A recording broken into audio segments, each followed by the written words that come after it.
New Jalpaiguri station বা শিলিগুড়ি শহরে পৌঁছে যদি ট্রেন ধরার জন্য আপনাদের হাতে ৬-৭ ঘন্টা সময় থাকে, তবে আপনারা বসে না থেকে লাগেজ ক্লকরুমে রেখে একটা অটো বা গাড়ি ভাড়া করে বেরিয়ে পড়তে পারেন শিলিগুড়ি ও তার পাশের জলপাইগুড়ির কিছু দর্শনীয় স্থান দেখবার জন্য।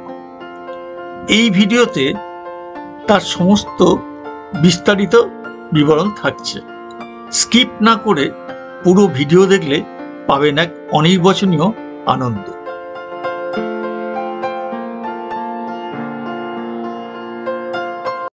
চলুন জেনে নেওয়া যাক শিলিগুড়ি শহর ও তার পাশের জলপাইগুড়িতে কি কি দর্শনীয় স্থান দেখতে পারেন যদি হাতে ঘন্টা ৫-৬ সময় থাকে। আমার নাম হচ্ছে মিঠুন সরকার। আমি দাদা নিয়ে যাচ্ছি ঘোরাতে। এখান থেকে নিয়ে যাব ভেলাগোপা ভোলাগঞ্জ মন্দির, ওখান থেকে মন্দির ঘোরায়, তারপর নিয়ে যাব গাজলডোবা ঘোরায়, ব্যারেজ আছে, ফটো তোলা জায়গা আছে, নৌকা আছে। ওখান থেকে আসার টাইমে ফরেস্ট হয়ে ক্যানেলের সাইড দিয়ে আসবো, আইসে তারপরে নিয়ে যাব হচ্ছে ইস্কন মন্দির ঘোরাবো। ওখানে ঠাকুর দেখে তারপরে দিদিভাইরা চলে আসবে মার্কেট ঘোরায়, দিদিভাইদের হোটেলে আমি ড্রপ করে দেবো। আমার মোবাইল নম্বর হচ্ছে 6297972690। আর কোথায় থাকে তোমার গাড়ি? আমার গাড়ি এনজেপি ভিআইপি স্ট্যান্ডে। আমার বাড়ি হচ্ছে এখানে রামনগর কলোনি এনজেপি। আমরা এনজেপি স্টেশন থেকে বেরিয়ে পার্কিং লটে পৌঁছে অটোয় চেপে আমরা শিলিগুড়ি শহর ছাড়িয়ে এগিয়ে চললাম জলপাইগুড়ির দিকে আমাদের প্রথম দর্শনীয় স্থান দর্শন করতে। আমরা একটা ইলেকট্রনিক টোটোতে চলেছি মন্দির দেখতে। যাব ভেলাডোবা বলে একটা জায়গাতে, ওইখানে সতীর চরণ পড়েছিল বলে শুনছি আর কি। তো সেই মন্দিরটাতে যাব। কালকে সারা রাত বৃষ্টি হয়েছে, আজকে ওয়েদারটা খুব ভালো, ঠান্ডা ঠান্ডা, রোদ নেই। দেখা যাক কিরকম দেখি। আসলে আমরা অনেকেই শিলিগুড়িতে এসে বুঝে পাই না, মানে ৪-৫ ঘন্টা হয়তো হাতে সময় থাকে যে আমরা কি দেখবো। সেরকম শিলিগুড়ি শহরে কিন্তু দেখার মতন বেশ কিছু জায়গা রয়েছে। তো আমাদেরও অল্প সময় হাতে, দেখা যাক অল্প সময়ে আমরা কি কি জিনিস দেখে নিতে পারি।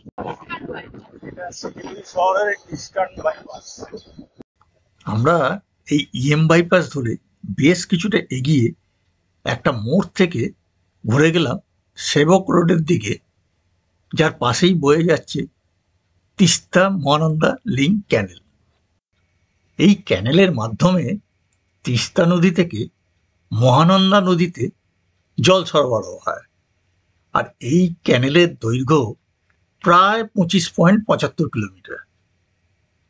আমরা এই সেবক রোড ধরে সোজা এগিয়ে যাব জলপাইগুড়ির দিকে।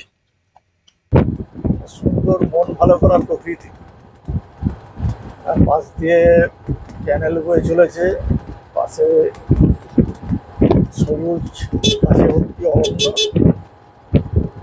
আর সুন্দর রাস্তা।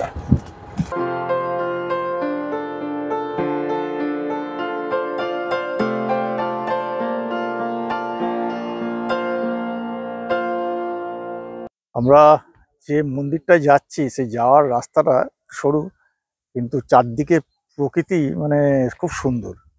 মানে আমার ডান দিকেই রয়েছে চা বাগান, এই হচ্ছে পুরো চা বাগান,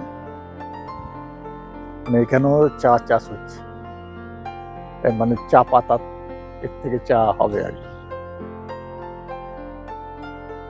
এই হচ্ছে মোটামুটি রাস্তা, ভাঙাচোরা রাস্তা। কিছুদিন আগে সংসার গ্রামে গিয়েছিলাম, সেই জিনিসটা মনে পড়ে যাচ্ছে। এই সবুজ চা পাতা, একটু আগে ফেলে এলাম পাট গাছ, এগুলো দেখে। মন্দির যাওয়ার পর তো একটা জায়গায় দাঁড়ালাম, এখানে একটা সরু নদী, কিন্তু প্রকৃতি যেন নিজেকে মেলে ধরেছে। অনেক ছোট বাচ্চাগুলো খেলছে, ও মাছ ধরছে,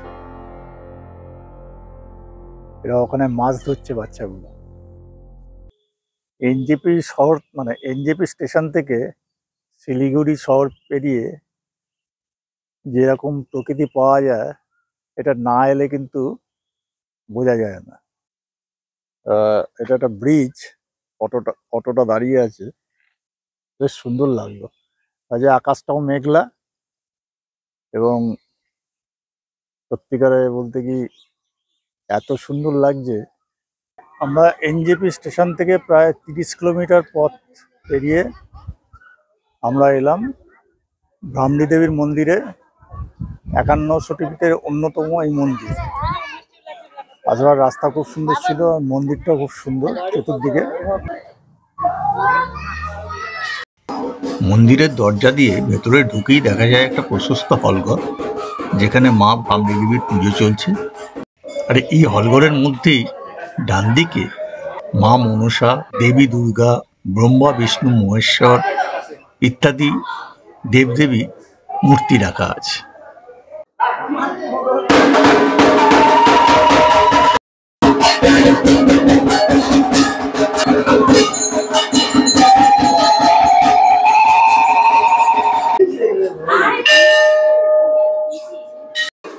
ভ্রামরী দেবীর পাশেই অবস্থান করছেন মহেশ্বর ও নন্দী মহারাজ। তার পাশের ঘরেই রাখা আছে ভ্রামরী দেবীর আসল মূর্তি এবং তার চরণ পাদুকা। মহিলা ভক্তরা এই চরণ পাদুকা থেকে সিঁদুর তুলে তাদের সিঁদুর কৌটোর মধ্যে মিশিয়ে নিচ্ছেন মা আশীর্বাদ স্বরূপ। মন্দির থেকে বেরোলেই দেখা যায় একটি বৃহৎ বট গাছ। সামনের এই গাছটা দুটো গাছ মিশে একটি গাছে পরিণত হচ্ছে, মানে একটি কাণ্ড, তার শাখা প্রশাখা চতুর্দিকে ছড়িয়ে পড়েছে। বট গাছের গুড়িতেও ভক্তরা পুজো করছেন, তার পাশেই ভোগ বিতরণ চলছে।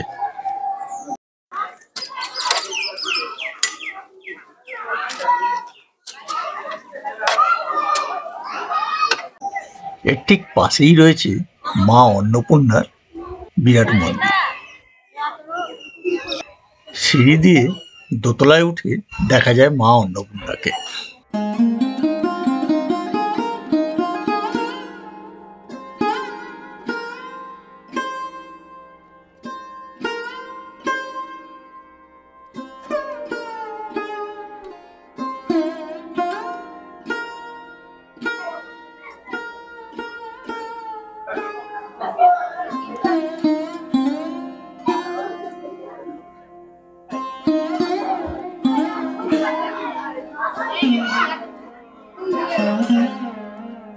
এবার এই মন্দিরের প্রধান পুরোহিতের সঙ্গে কথা বলে এই মন্দিরের ইতিহাস জেনে নেব।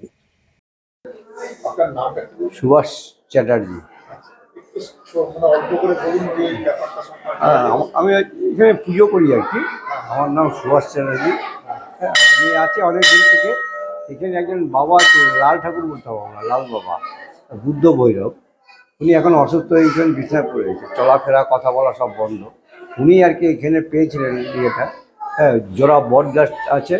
আগে তো তিস্তা ছিল এখানে, তারপর এই পাশে ছিল মংলামুনি, আর সামনে একটা ইয়ে জোড়া ছিল, ওই পাশে একটা মংলামুনি, আর সামনে যেটা ছিল সেটা বলতে স্রোতা, ওটা ছিল স্রোতা এইদিকে গ্রামের ইয়েতে। আর ওইদিকে সামনে ছিল তিস্তা।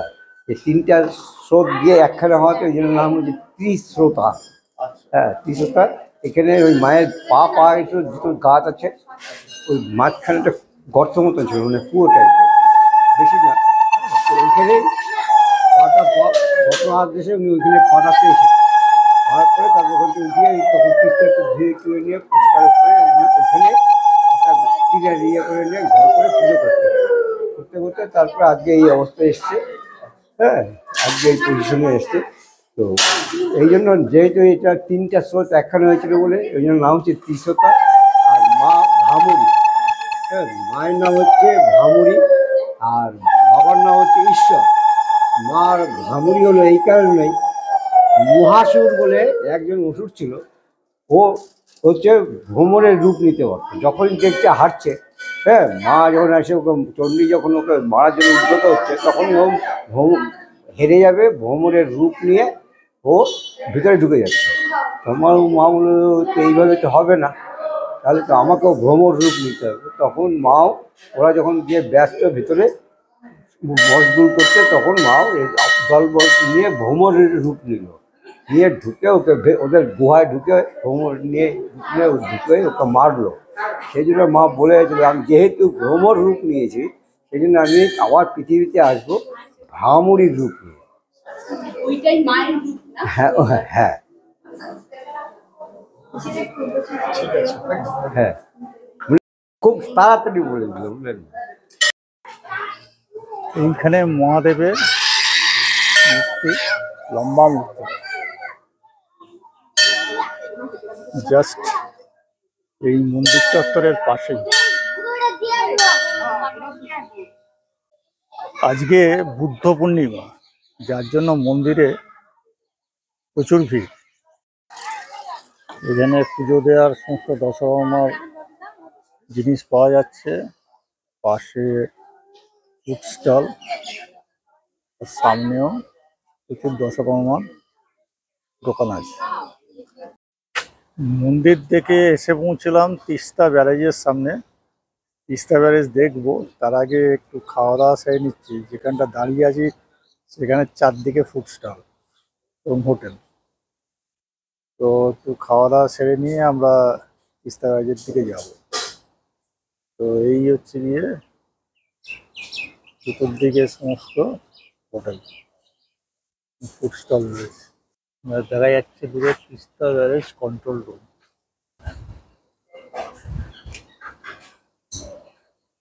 নুপুর আর অটোবাইয়ের খাবার এসে গেছে, আমারটা আসছে। আজকের আবহাওয়াটা এতটাই ভালো যে ভাবা যায় না, সত্যি পুরো ঠান্ডা লাগছে একদম। এখানকার প্লেটে আছে ডাল, পাঁপড় ভাজা, পাঁচমিশালি তরকারি, ভাত, পেঁয়াজ, লঙ্কা, লেবু, ভাজা, আর এই যে বরলি মাছ, এই নদী, সামনে নদী, তার বরলি মাছ। ও এই যে প্লেটটা, এটা মাছ দিয়ে 160 টাকা। খাবারটা মোটামুটি ভালোও না, খারাপও না আবার। তিস্তা ব্যারেজ প্রজেক্টের এই অংশে লেখা আছে ডিজাইনড অ্যান্ড ম্যানুফ্যাকচার্ড বাই যেসব company. Irrigation and waterways directorate, government of West Bengal, Teesta barrage, Gajoldoba, Jalpaiguri. আর এই হচ্ছে তিস্তা ব্যারেজ কন্ট্রোল রুম। এই সামনেটা গাড়ি যেতে দেয় না, পায়ে হেঁটে যেতে হবে।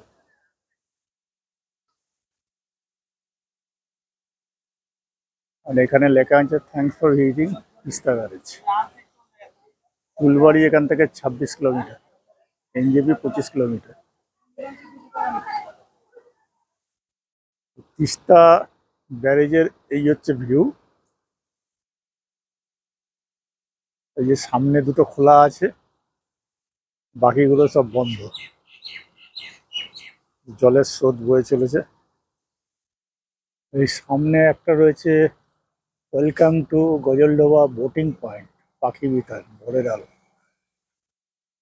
মানে এখান থেকে বোটিং করা যায়। ব্যারেজের এই পাশের রাস্তা দিয়ে আমরা এলাম। এখানে ভোরের আলো ট্যুরিজম প্রপার্টি, চারপাশটা বেশ সুন্দর করে সাজানো। হচ্ছে চারদিকের ভিউ।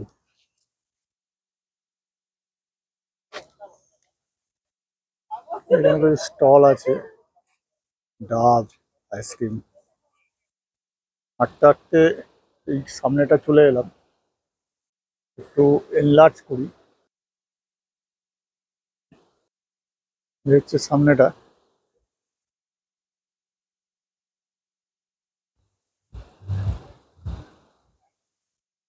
এখান থেকে জলটা ওই পাশে যাচ্ছে। এখানে একটা মার্কিং করা আছে বৈকুণ্ঠপুর ফরেস্ট। এইদিকে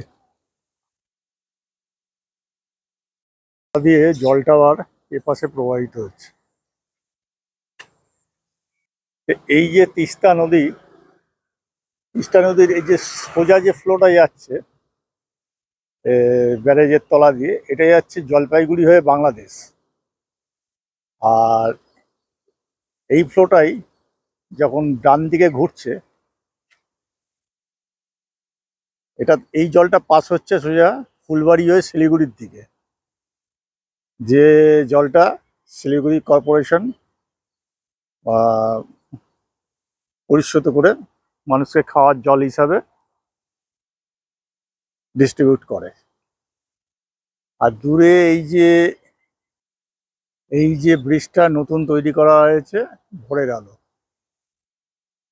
এটা নতুন তৈরি করা হয়েছে।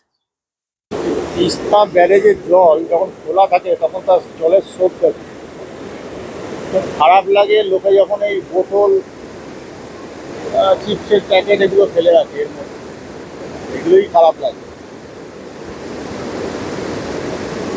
আর এই জল বাদ আটকে রেখেছে, এখানে জলটা খোলা। এগুলো হচ্ছে মাছ ধরা নৌকা, এরা নৌকারে মাছ ধরে। আর অনেক লোক এই দেখুন পাড়ের মধ্যে সব নেমেছে। ব্যাপারটা কিন্তু খুব ঝুঁকিপূর্ণ।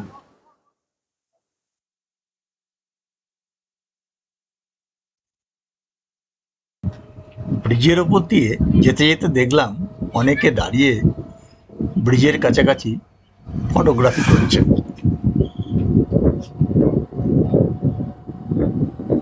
আমরা ভোরের আলো ব্রিজটার উপর দিয়ে যাচ্ছি, সবাই এখানে ফটোশ্যুট করছে।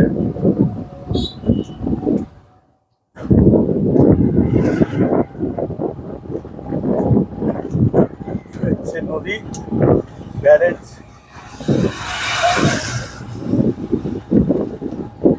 অটোতে ব্রিজটা পার হয়ে আমরা একটু দাঁড়ালাম। এই ভোরের আলো ব্রিজটার ওপর এরকম একটা রাউন্ড শেপ করেছে, রাউন্ড শেপটা দেখতে সুন্দর লাগছে, ভালোই লাগছে দেখতে। উপরে মাস্ট লাইট, আর এই হচ্ছে ব্রিজ যেটা আমরা পার হয়ে গেলাম।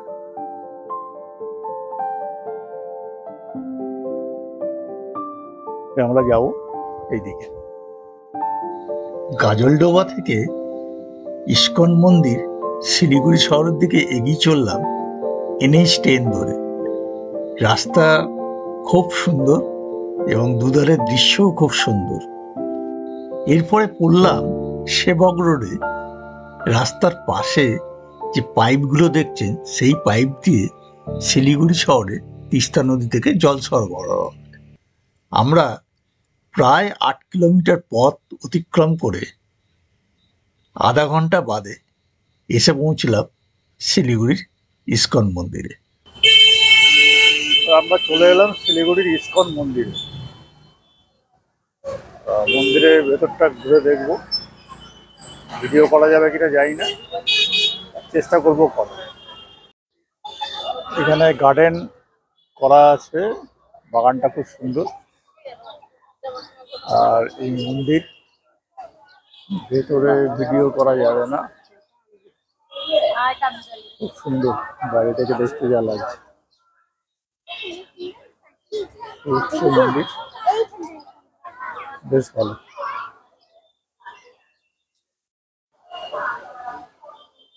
শ্রী জগন্নাথ মন্দির।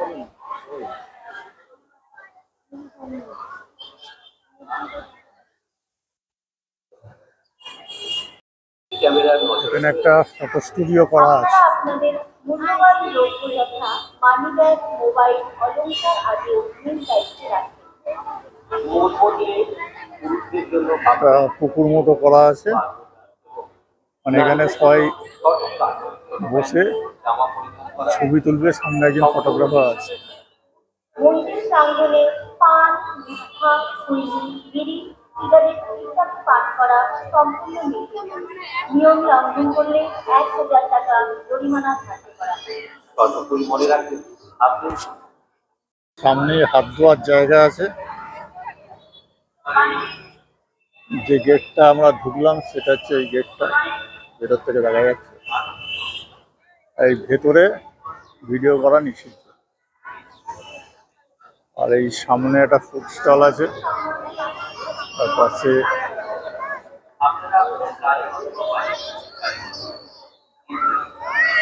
কিছু দোকান আছে। এখানে টেম্পল শিডিউলটা দেওয়া আছে।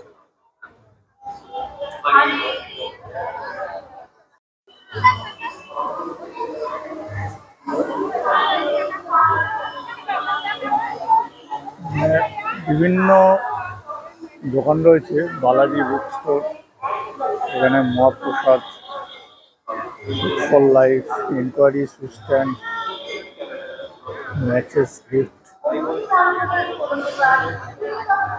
প্রচুর লোকের সমাগম হয়েছে।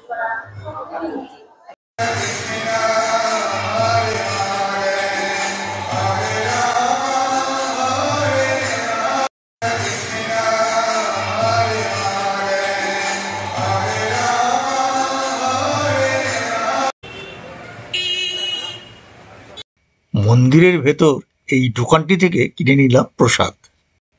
এবার এগিয়ে চললাম হংকং মার্কেটের দিকে। এইটাই একটুখানি চালিয়ে দেখান।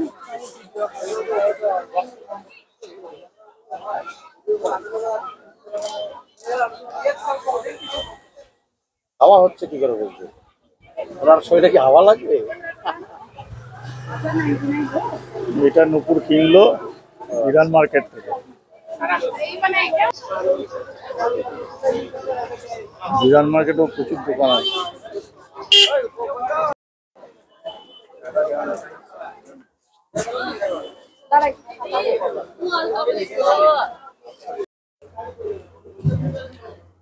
আমরা এখন চলে এসেছি হংকং মার্কেটে। এই হংকং মার্কেটে অনেকগুলো গেট আছে।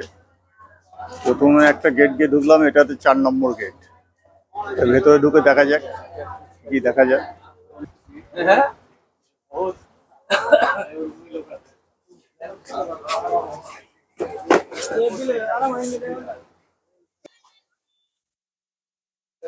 চায়না কালেকশন সেন্টার,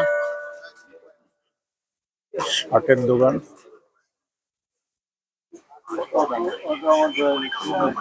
এখানে ম্যাক্সিমাম সব শার্টের দোকান, ড্রেস মেটেরিয়ালস, জুতোর দোকান আছে।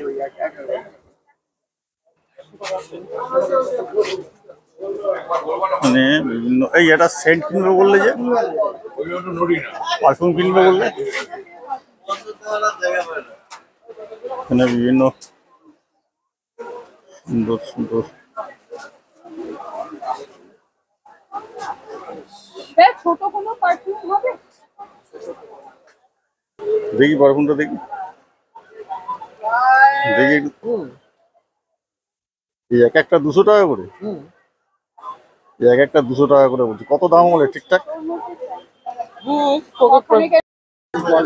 ছাতার দোকান,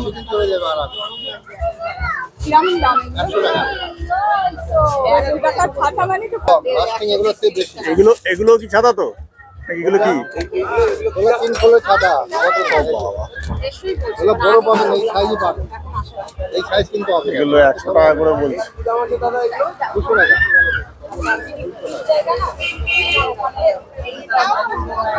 ব্ল্যাক হবে, কি বলবেন মিনিট ব্ল্যাক বেশি ভালো, আরো ভালো হবে। এইগুলো এটা চাইছে 250 টাকা। 280 টাকা মেজিক ছাতা, 280। এই সামনে যেমনি হংকং মার্কেটের গেট নাম্বার 2।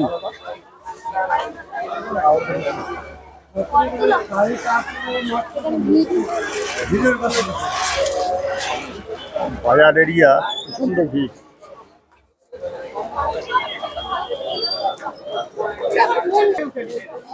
এই বিধান মার্কেটের ঠিক পাশেই হচ্ছে হংকং মার্কেট।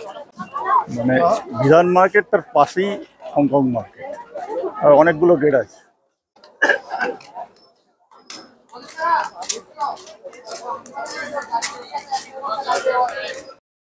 এটা যেমনি গেট নাম্বার 3,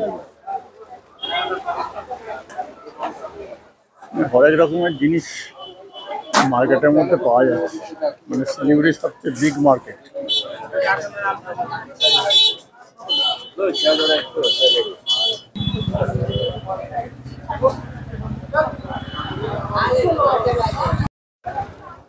অনেক প্রিন্টেড আছে। এখানে এই ভাই ওড়না বিক্রি করছে।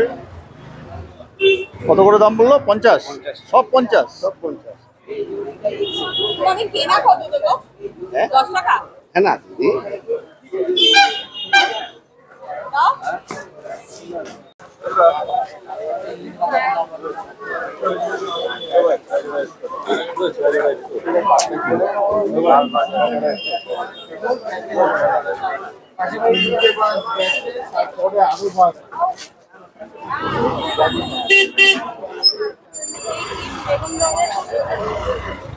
इससे ज्यादा अच्छा नहीं था भैया, इससे नहीं था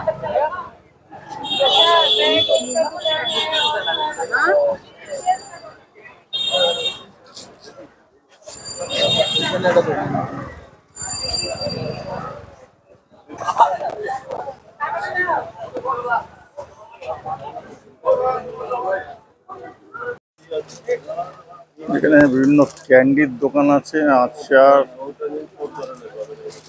বিস্কিট। इधर सीधा ओए बाबा 20 টাকা। এখানে বিভিন্ন ব্যাগের দোকান আছে, মানি ব্যাগ।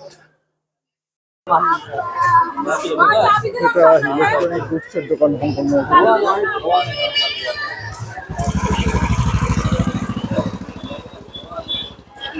এই মেন রোড থেকে বিরান মার্কেটে ঢোকা যায়, সামনে হচ্ছে মেন রোড, আর বিরান মার্কেটের পাশাপাশি হচ্ছে হংকং মার্কেট।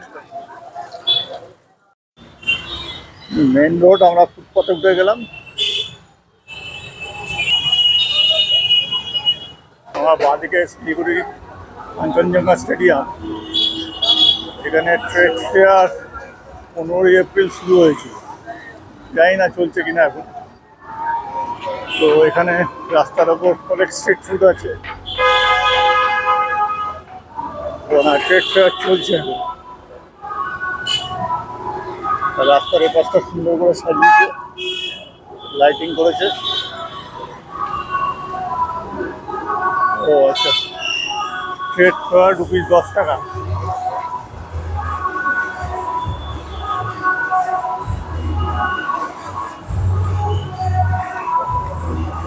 টিকিট কাউন্টার রাস্তার ওপর।